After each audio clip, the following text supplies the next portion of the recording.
السلام علیکم ورحمۃ اللہ وبرکاتہ۔ نحمدہ ونصلی علی رسولہ الکریم، اما بعد، فاعوذ باللہ من الشیطان الرجیم، بسم اللہ الرحمن الرحیم۔ آج ہم حدیث نمبر 385 پڑھیں گے۔ وعن ام عطیہ رضی اللہ تعالی عنہا، سیدہ ام عطیہ رضی اللہ تعالی عنہا سے روایت ہے، قالت، وہ کہتی ہیں، امرنا ان نخرج العواتق والحیض فی العیدین، ہمیں حکم دیا گیا کہ ہم جوان لڑکیوں کو اور حائضہ عورتوں کو عیدین کی طرف لے کر چلیں۔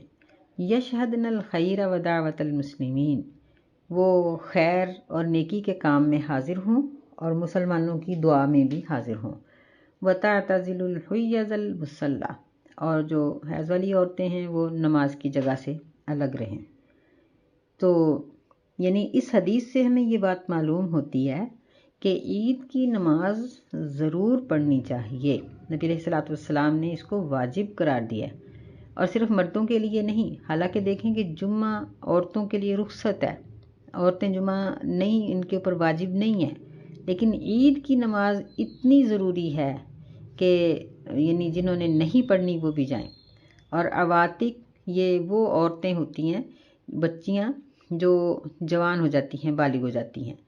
تو اہل عرب جو تھے یہ بالغ بچیوں کو گھروں سے باہر نہیں نکالتے تھے، لیکن عید کے موقع پر ان کو بھی نکلنے کا حکم ہے کہ یہ بھی نماز کے لیے ضرور جائیں۔ اور دوسری بات یہ کہی گئی کہ ایسی خواتین جنہوں نے نماز میں شرکت نہیں کرنی وہ نماز کی جگہ سے علیحدہ رہیں، یعنی مسجد میں تو وہ لوگ پڑھتے ہی نہیں تھے، میدان میں پڑھتے تھے عید، تو وہ علیحدہ کھڑی ہوں۔ اور اگر مسجد میں عید ہو رہی ہے تو پھر تو ان عورتوں کو بہت احتیاط کرنی چاہیے اور کسی الگ جگہ پر کھڑے ہونا چاہیے، لیکن جائیں ضرور۔ متفق علیہ، اس پر بخاری اور مسلم کا اس حدیث پر اتفاق ہے۔ وعن ابن عمر رضی اللہ تعالی عنہ، ابن عمر رضی اللہ تعالی عنہما سے روایت ہے، قال کان رسول اللہ صلی اللہ علیہ وسلم و ابو بکر و عمر یصلون العیدین قبل الخطبہ۔ وہ فرماتے ہیں کہ ابو بکر نبی صلی اللہ علیہ وسلم اور سیدنا ابو بکر رضی اللہ عنہ اور سیدنا عمر رضی اللہ تعالیٰ عنہ، یعنی دونوں خلفاء اور خود نبی صلی اللہ علیہ وسلم، یہ نمازی عید خطبہ سے پہلے پڑھا کرتے تھے۔ یعنی اس سے معلوم ہوا کہ عیدین کی نماز پہلے ادا کرنی چاہیے اور خطبہ بعد میں۔ یہ بنو امیہ کے دور میں مروان پہلا وہ حکمران تھا جس نے خطبہ پہلے پڑھنے کی بدعت کا آغاز کیا۔ اسے سیدنا ابو سعید خدری رضی اللہ تعالیٰ عنہ نے روکا بھی اور اس پر احتجاج بھی کیا، لیکن وہ نہ مانا، لیکن وہ اس بات پر رضامند نہ ہوا اور اس نے ایسا ہی کیا۔ تو نبی صلی اللہ علیہ وسلم کی سنت یہ ہے کہ پہلے نماز پڑھی جائے اور بعد میں خطبہ ہو۔ وعن ابن عباس رضی اللہ تعالی عنہما، سیدنا ابن عباس رضی اللہ تعالی عنہما سے روایت ہے، ان النبی صلی اللہ علیہ وسلم صلی یوم العید رکعتین، کہ بے شک نبی صلی اللہ علیہ وسلم نے عید کے دن نماز عید صرف 2 رکعتیں پڑھی، لم یصلی قبلہما ولا بعدہما، ان 2 رکعتوں سے پہلے اور بعد میں آپ نے کوئی نفل نہیں پڑھے۔ اخرجہ السبع، اسے 7 نے روایت کیا۔ یعنی اس حدیث سے یہ بات معلوم ہوتی ہے کہ نبی صلی اللہ علیہ وسلم نمازی عید میدان میں جب پڑھتے تو اس کے پہلے اور پیچھے کوئی بھی نفل نہیں پڑھتے تھے۔ گھر آ کے البتہ صلاۃ الضحیٰ پڑھی جا سکتی ہے، اس میں کوئی حرج کی بات نہیں ہے، لیکن عید کے میدان میں کوئی چیز نہیں پڑھی جائے گی۔ اور وعنہ رضی اللہ تعالیٰ عنہ، انہی سے روایت ہے، یعنی ابن عمر سے ہی، ان النبی صلی اللہ علیہ وسلم صلی العید بلا اذان ولا اقامت، کہ بے شک نبی صلی اللہ علیہ وسلم نے نماز عید بغیر اذان اور بغیر اقامت کے پڑھی۔ اخرجہ ابو داود واصلہ فی البخاری، اسے ابو داود نے روایت کیا ہے اور اس کی اصل بخاری میں ہے۔ تو اس حدیث سے بھی یہ بات معلوم ہوئی کہ عید کی نماز کے لیے اذان اور اقامت نہیں ہوگی۔ یہ سیدنا ابو سعید خدری رضی اللہ تعالی عنہ سے روایت ہے، کہتے ہیں کہ رسول اللہ صلی اللہ علیہ وسلم نے فرمایا، کان النبی صلی اللہ علیہ وسلم لا يصلي قبل العید شیئا فاذا رجع الى منزله صلی رکعتین، کہ نبی صلی اللہ علیہ وسلم عید سے پہلے کوئی نفل نہیں پڑھتے تھے، لیکن جب آپ اپنے گھر واپس لوٹتے تو گھر آ کر 2 رکعت نفل، یعنی ضحیٰ کے کہہ لیں یا چاشت اس کے اشراق کے کہہ لیں، یہ 2 اشراق کے تو نہیں بنیں گے، ضحیٰ کے ہی ہوں گے، یہ 2 پڑھتے تھے۔ رواہ ابن ماجہ، اس کو ابن ماجہ نے روایت کیا ہے، رواہ ابن ماجہ بِإِسْنَادٍ حَسَنٍ، حسن سند کے ساتھ اس حدیث کو اس نے روایت کیا ہے۔ تو یہ تھے عید کے مسائل، اور اس سے بہت سے مسئلے ہمیں معلوم ہوئے۔ اسے اگلی حدیث میں ذکر کرتے ہیں۔ وعنہ رضی اللہ تعالی عنہ، انہی سے روایت ہے، کہتے ہیں کان النبی صلی اللہ علیہ وسلم یخرج یوم الفطر والاضحیٰ الی المصلی، کہ نبی صلی اللہ علیہ وسلم عید الفطر کے دن اور عید الاضحیٰ کے دن نماز کی جگہ کی طرف جاتے، وَأَوَّلُ شَيْءٍ يَبْدَأُ بِهِ الصَّلَاةُ، جس چیز سے آپ شروع کرتے وہ نماز تھی، یعنی سب سے پہلے آپ نماز عید پڑھتے، ثُمَّ يَنْصَرِفُ، پھر آپ اپنا رخ بدلتے، فَيَقُومُ مُقَابِلَ النَّاسِ، آپ لوگوں کے سامنے کھڑے ہو جاتے، وَالنَّاسُ عَلَى صُفُوفِهِمْ، لوگ اپنی صفوں پر اسی طرح بیٹھے رہتے، فَيَعِظُهُمْ، آپ ان کو واضح نصیحت کرتے، وَيَأْمُرُهُمْ، اور ان کو اگر کوئی حکم دینا ہوتا تو حکم بھی دیتے۔ متفق علیہ، اس پر بخاری اور مسلم دونوں کا اتفاق ہے۔ تو یہ بڑی جامع سی حدیث ہے، اس میں بہت سی باتیں ہمیں معلوم ہوئیں۔ پہلی بات تو یہ معلوم ہوئی کہ عیدین میں، یعنی دونوں عیدوں میں، نماز سے پہلے نبی علیہ السلام سے کوئی بھی عمل ثابت نہیں ہے۔ دوسرا یہ معلوم ہوا کہ خطبہ نماز کے بعد ہوگا، نماز پہلے ہوگی۔ تیسرا یہ کہ خطیب کا رخ خطاب کرتے وقت سامعین کی طرف ہوگا۔ چوتھی بات یہ معلوم ہوئی کہ عید کا خطبہ بھی جمعہ کے خطبہ کی طرح کھڑے ہو کر ہونا چاہیے، اور خطیب اپنے سامعین کو واضح نصیحت کرے، ادھر ادھر کے قصے کہانیاں نہ سنائے۔ پانچویں بات یہ معلوم ہوئی کہ سامعین کو بھی اپنی صفوں پر بیٹھے رہنا چاہیے، کہ وہ اپنا رخ نہ بدلیں، بلکہ قبلہ رخ بیٹھ کر بڑی تسلی سے امام کی بات کو سنیں۔ اگرچہ جمعہ والی پابندی تو نہیں ہے، لیکن جہاں تک بھی ممکن ہو خاموشی کے ساتھ بیٹھ کر سنیں۔ چھٹی بات یہ معلوم ہوئی کہ نماز عیدین مسجد کے اندر نہیں ہونی چاہیے، بلکہ کوشش کرنی چاہیے کہ یہ عیدگاہوں میں پڑھی جائے۔ تو ویسے یہ ہے کہ آج کل جس طرح کھلے میدان بہت دور دور ہیں، تو ایسی صورت میں بعض اوقات یہ عذر پیش کیا جاتا ہے، مساجد والے یہ عذر پیش کرتے ہیں کہ لوگوں کا دور جانا مشکل ہے۔ تو اگر کوئی عذر ہو تو پھر بہرحال جہاں تک بھی ممکن ہو یہ میدان میں ہی پڑھنی چاہیے۔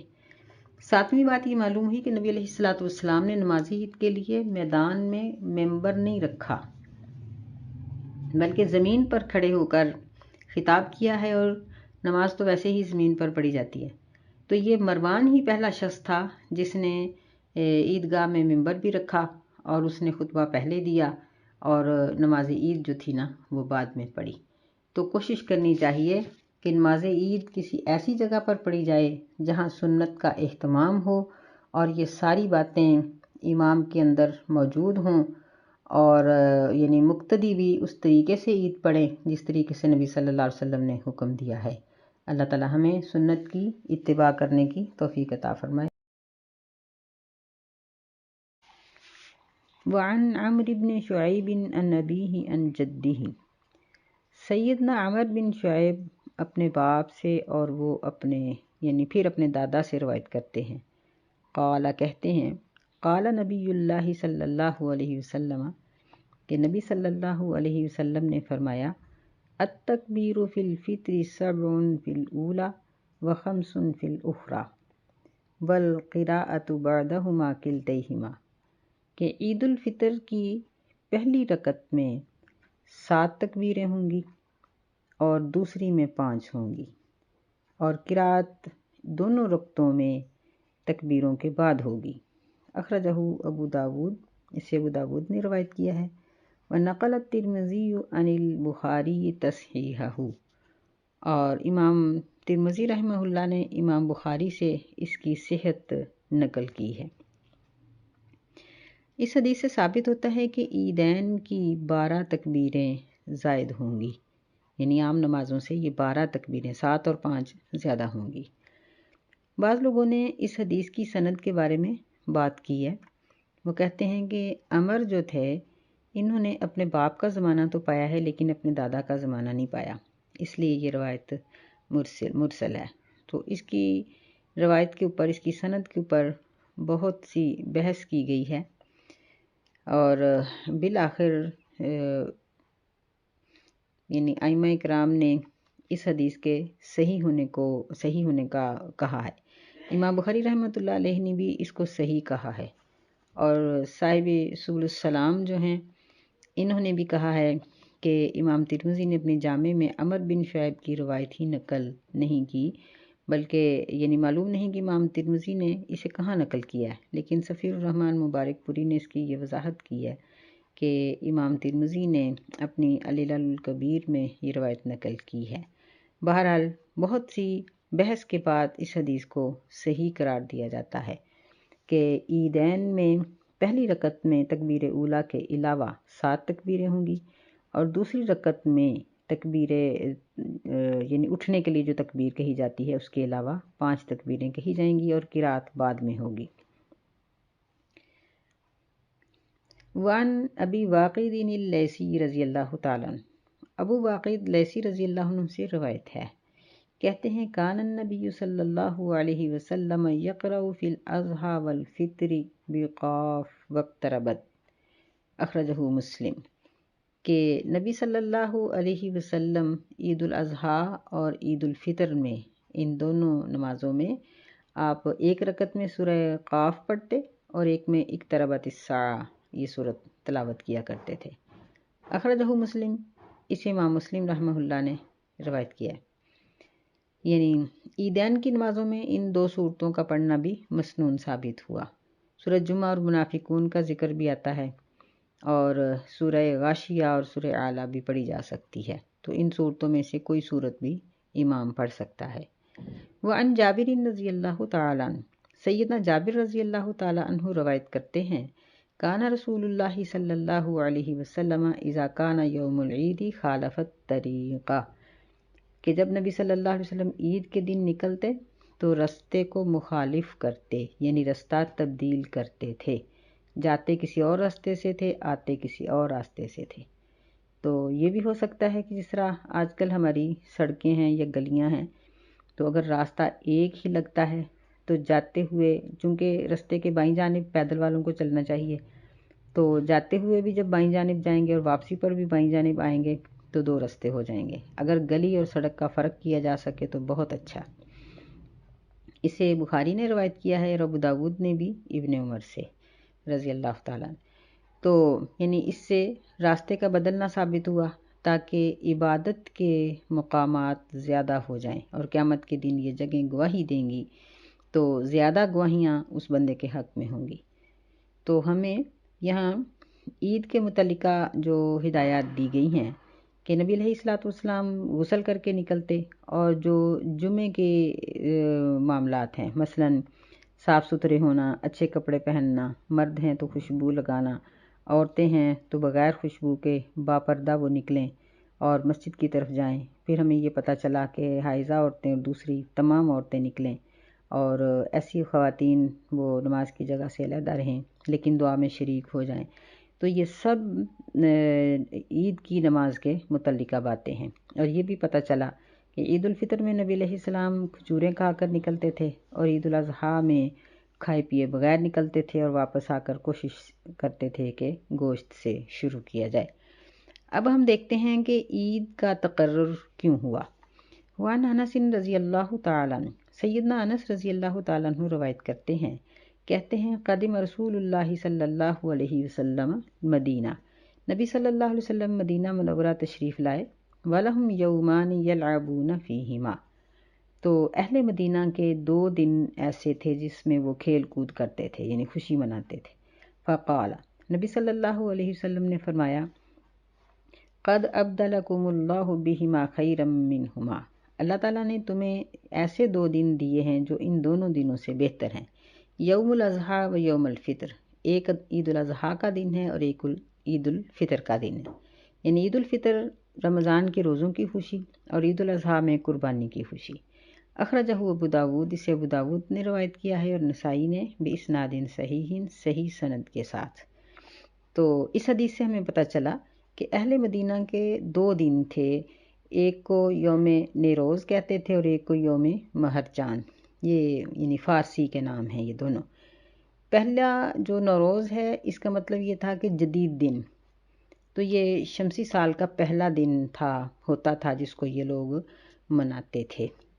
اور اسی طرح پھر سورج جب برج میزان میں منتقل ہوتا تو اہل فارس نے اس مہینے کا نام اسی کے ساتھ موسوم کر کے رکھا ہوا ہوتا تھا، اور پھر اس کو یہ مہرجان کے نام سے یہ منایا کرتے تھے۔ یہ دونوں دن ایسے تھے کہ ان میں گرمی سردی کا توازن ہوتا تھا، یعنی دونوں ہی گرمیوں کے شروع میں اور سردیوں کے شروع میں یہ دن منائے جاتے تھے۔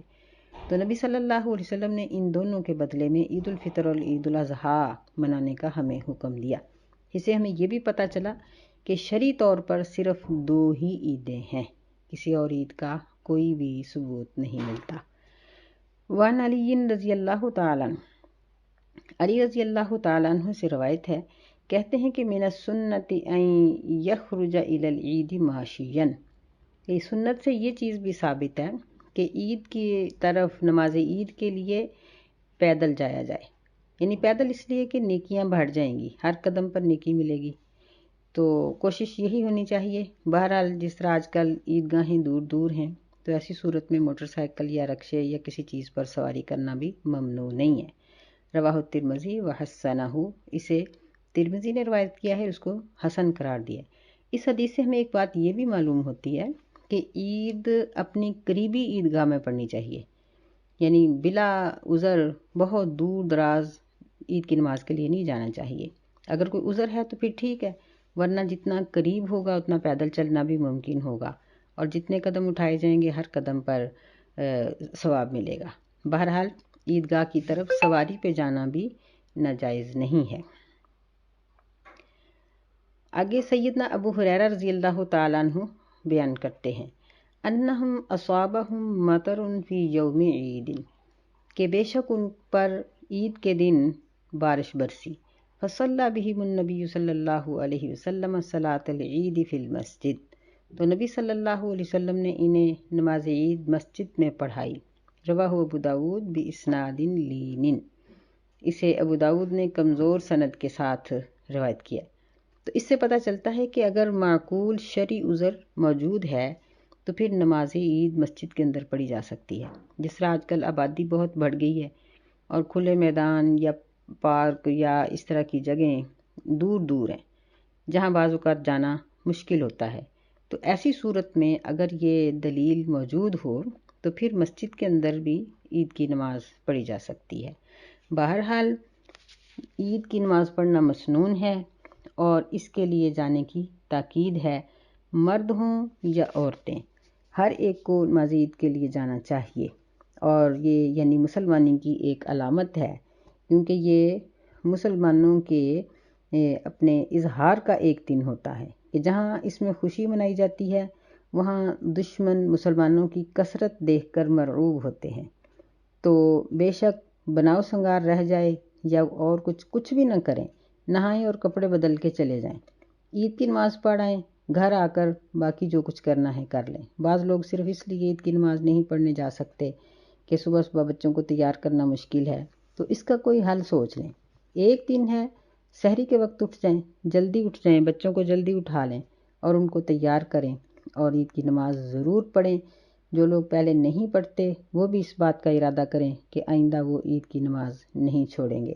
اللہ تعالی ہمیں سنتوں پر عمل کرنے کی توفیق عطا فرمائے، آمین۔ السلام علیکم ورحمۃ اللہ وبرکاتہ۔